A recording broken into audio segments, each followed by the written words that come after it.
Hello everyone. तो आज की इस बेसिक मैथमेटिक्स की वीडियो में अपन बात करने वाले हैं रेशनल रूट थ्योरम के बारे में। अब ये रेशनल रूट थ्योरम होती क्या है, कहाँ पर यूज होती है, तो चलो जानते समझते हैं।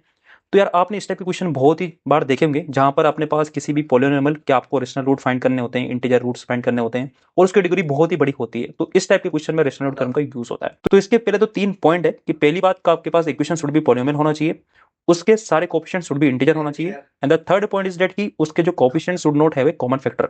फॉर एग्जांपल जैसे कि आपके पास यदि ये इक्वेशन दे रखी है तो इसका अपने को दिखा दे रहा है कि 2 इज ए कॉमन फैक्टर, तो आप इसको पहले 2 से डिवाइड कर दो तो आपके पास इक्वेशन ये बन जाएगी। तो यदि आप इस इक्वेशन के ऊपर यदि रेशनल रूट थ्योरम यदि लगाते हो तो आपके लिए थोड़ा सा इजी पड़ जाएगा, अदरवाइज नहीं तो डिफिकल्ट जाएगा। अभी मैथमेटिकली इसका स्टेटमेंट क्या है कि let suppose this is the polynomial है, आपके पास ये सारे कोएफिशिएंट इंटीजर है। तो यदि इस इक्वेशन का रेशनल रूट है तो p बाई क्यू के फॉर्म में होगा, और जो p है वो आपका a n का फैक्टर है और q is a factor of what a not. तो फॉर एग्जांपल एक क्वेश्चन अपन ले लेते हैं कि क्वेश्चन आपके पास क्या है कि ये इस इक्वेशन का रेशनल रूट है कि नहीं है, ये आपको बताना है।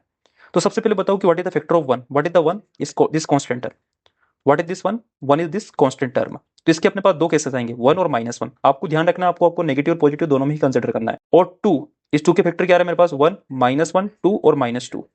A N upon A note के अकॉर्डिंग आपको सारे केसेस बनाने हैं। तो आपके पास ये 4 केस निकल के आएंगे, जैसे 1/1, 1/-1, 1/2, 1/-2। सेम आप इसके केस बनाएंगे तो टोटल अपने पास ये 4 डिफरेंट पॉसिबिलिटीज बनने वाली है। फिर आपको चेक करना है कि पी ऑफ वन क्या इसमें पुट करने पे 0 आ रहा है क्या। तो आप इसमें पुट करोगे तो आपके पास 0 नहीं आएगा, वैसे आपको 4 वैल्यू पुट करोगे तो किसी में 0 नहीं देने वाला है। तो कहने का मतलब कि इसका रेशनल रूट कोई सा भी एग्जिस्ट नहीं करता है। अब इस थ्योरम का एक नेक्स्ट एक्सटेंडेड थ्योरम आती है, that is integer root theorem. ये आपसे क्या बोलता है कि यदि coefficient of x to the power n यदि 1 और -1 है तो उसके जो रेशनल रूट है ना वही अपने पास इंटीजर रूट्स कहलाएंगे। तो क्वेश्चन आपके पास क्या है कि आपसे पूछा गया है कि find the sum of all the values of the p if this equation has a integral roots. तो सिंपल सा फंडा है कि जो कांस्टेंट टर्म है ना उसके आप फैक्टर से कर लो, तो इसके पॉसिबल फैक्टर क्या हो सकते हैं, 1 -1, 2 -2 और 4 और -4। तो यदि इस इक्वेशन का यदि कोई इंटीजर रूट होगा तो वो इसमें से कोई ना कोई एक पॉसिबिलिटी होगी उसकी। तो आपको कुछ नहीं करना, सीधी सी बात है, आप मान के चलो कि लेट सपोज इसका 1 इसका रूट है, तो आप इसमें x इक्वल टू 1 पुट करो, वहां से आपके पास p की वैल्यू आएगी, फिर आपको -1 पुट करना है, दूसरी p की वैल्यू आएगी।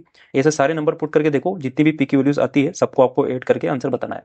अब ये वाला जो क्वेश्चन है ये आपको ट्राई करना है और कमेंट करके बताना है किसका आंसर क्या होगा।